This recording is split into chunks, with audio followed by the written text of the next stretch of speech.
bosoms is the reason I never gang bang is because the one thing I noticed is like if you look at this, this is what the number one thing in the history of gang banging.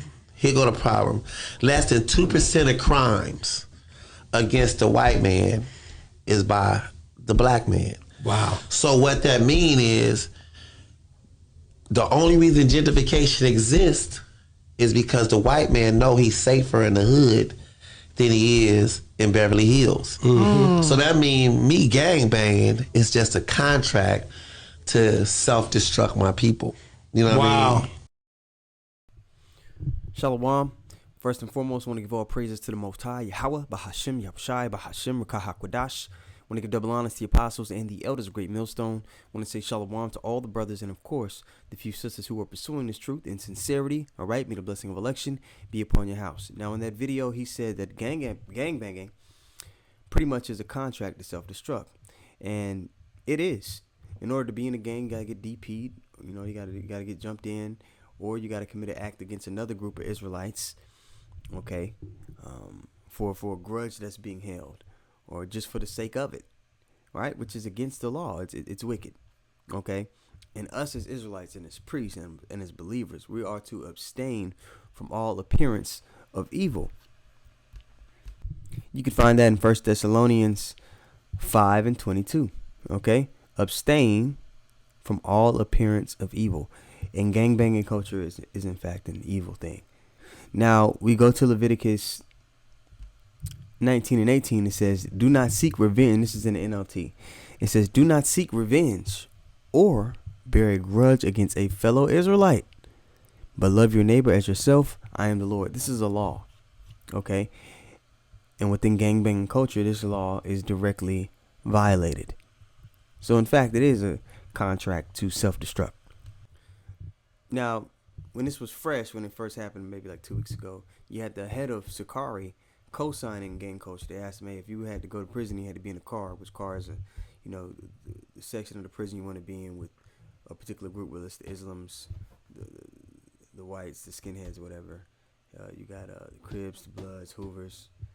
They say, yeah, it's jails. In a lot of jails, they got an Israelite card, where it's just dudes that they stick together. They know they're Israelites.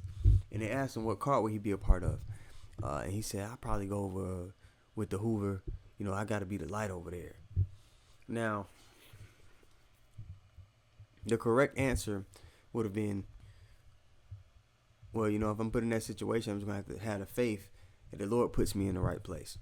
Okay, at the end of the day. Obviously, I would want to be where there's other Israelites. But, I just got to have faith that the Lord's going to put me in the right place. Because that is something that's written in the scriptures. He could have even went to the preachers that, hey, man, that could very well be a possibility or a reality one day. Because in Revelation, it says this.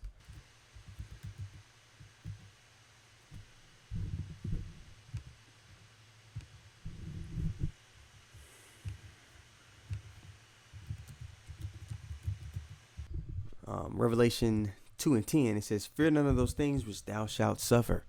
Behold, the devil shall cast some of you into prison, okay, that ye may be tried, and ye shall have tribulation 10 days, and that's just a complete amount of time, not literal 10 days. Be thou faithful unto death, and I will give thee a crown of life. So the Lord tells us to fear not. We got to have faith.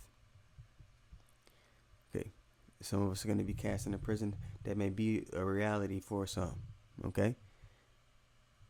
Well, it is going to be. But our primary concern is that righteousness is established in the earth. Our primary concern is forwarding the will of Yahweh Bashem Yahushai. Why wasn't the name mentioned on that platform? Now, some people are under the impression that, a lot of people, they do it for, to have male figures in their lives or to have brotherhood or camaraderie. When that brotherhood or camaraderie isn't built on anything except destruction. There's no end goal that leads to more life, that leads to the healing of our people. They'll sit there and try to tell you, oh, it originated, to lift up the communities and protect our communities. But no, that's what they'll say. But what are they doing? What's the fruit of their doings?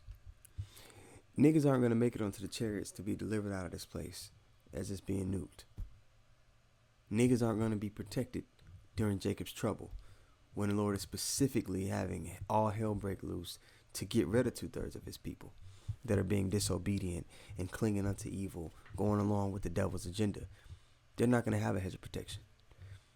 So if you want to be delivered in the times to come, because it's about to get horrific out here, worse than anything we've ever seen, documented in history or undocumented.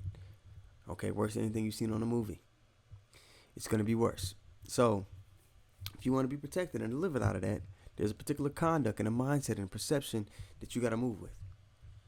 In gang culture, in co-signing it, doesn't allow you to do that, especially if you're in the position of a teacher.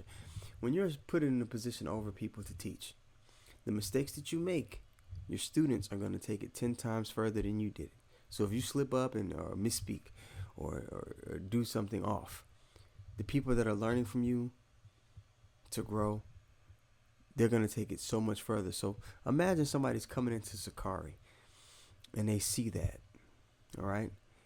And that's something they've been trying to put off. All right, they were part of a gang. They've been trying to, put off that mindset and that culture. But then they see the leader of their congregation doing it. They're like, well, maybe I could still, dibble and dabble in both. Okay? Not knowing the Lord is going to judge their ass for moving that way. But you made that okay to this person that was being a clean slate and ready to learn. So as a watchman, man, we're instructed to warn people to abstain from those, the old man, to abstain from things of the world. And he did not do that. All right, so let's go to Ezekiel 33:3, Salakia.